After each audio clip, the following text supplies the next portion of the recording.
Are you serious? Are you serious? Guys, we are getting some more breaking news on foreign in the Middle East and America's foreign policy, as Jared Kushner has just said that Saudi Arabia agreement with Israel is inevitable. This just taking place just a little bit ago from the White House.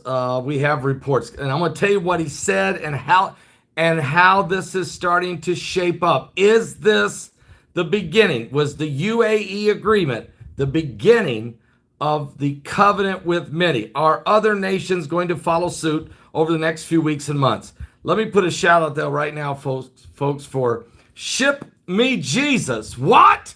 No. Send Me Jesus. SendMeJesus.com. SendMeJesus.com. Guys, seriously, we should all keep Jesus in our hearts, because that's really where Jesus is. He doesn't live in the coin, but certainly he lives in your hearts.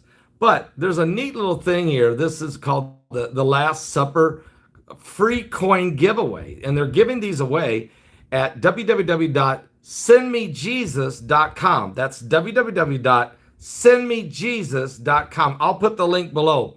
Keep Jesus with you, guys. You should all do that in your heart. And wherever you go, this limited edition 2020 Christ the Last Supper. And I'll show you on the back. You got Jesus in the front there, and there it is. It's the Last Supper on the back. And this is amazing. They will give you this for free. All you got to do is pay the postage. This limited edition shipping and handling, the limited edition coin is highly sought after and is being given away completely for free until it runs out. Just pay shipping and handling. Because these coins are free, they're going to go fast, and they are. So hurry, get yours while you still can, folks. Get your own 2020 The Last Supper coin by going to www.sendmejesus.com. That's www.sendmejesus.com. All right, I'll put it in the description below. All right, so anyway, here's what's going on in the Middle East. At the White House, just less than an hour ago, Saudi Arabia may be going to normalize ties with Israel is possibly, well, what Kushner says, it's inevitable. It's going to happen. It's inevitably going to happen, according to Jared Kushner, senior White House advisor to the President of the United States and also the son-in-law of President Donald J. Trump. He said that Saudi Arabia has yet to comment on Abu Dubai's decision to establish a covenant with Israel, but Trump's son-in-law says that the Arab countries are very interested in moving forward. Not just one country, but countries.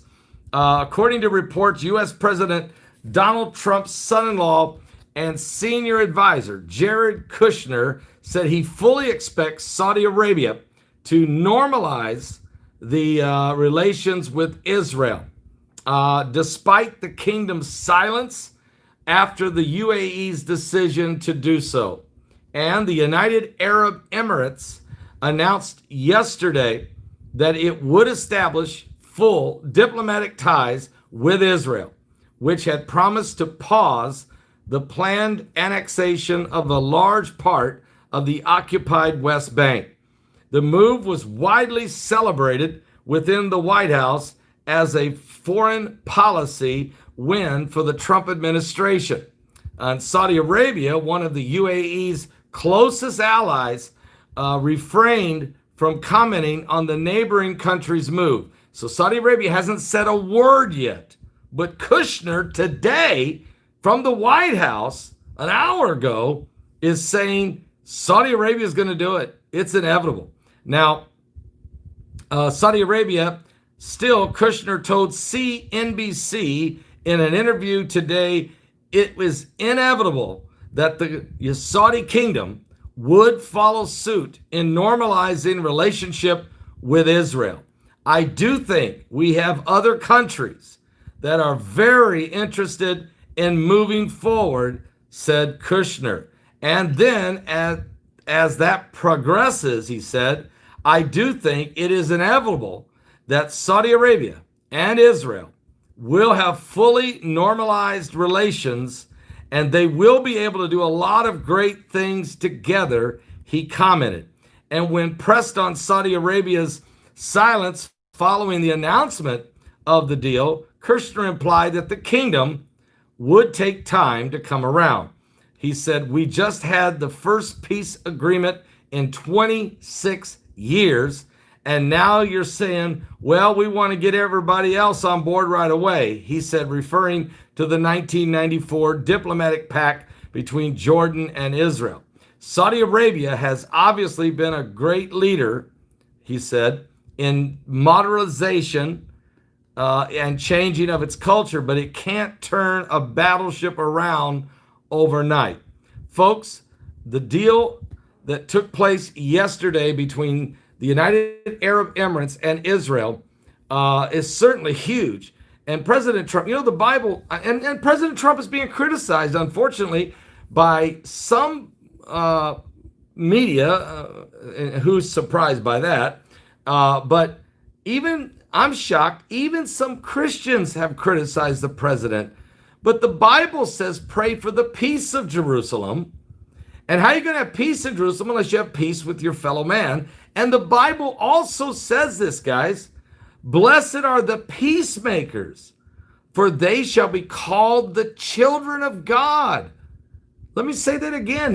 Go back to the Sermon on the Mount. Go back and read the Beatitudes.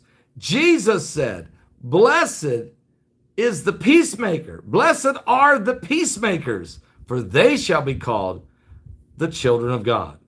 So I think criticizing the president over trying to get people to get along is kind of ludicrous, really. Anyway, it's kind of backward thinking if you look at it from a Christianity standpoint. So let's get this thing right. Now, the yesterday's deal marked the third time that an Arab country has come forward to officially normalize their relationships with Israel. The first two were, of course, Jordan and Egypt, both of which took part in the U.S. Negotiated peace agreement with Israel and Palestine. The United Arab Emirates is the first Gulf country to establish official relationship with Israel.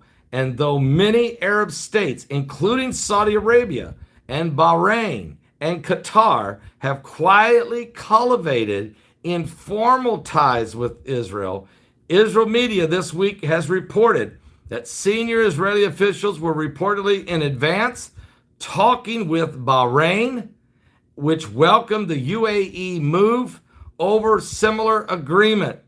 In remarks following the deal's announcement yesterday, Israeli Prime Minister Benjamin Netanyahu and other Arab nations said are going to follow suit, saying the agreement marked a new era of Israeli relationships with the Arab world. This is huge. Meanwhile, Turkey threatened to suspend its diplomatic relationship with the United Arab Emirates because they made a deal with Israel.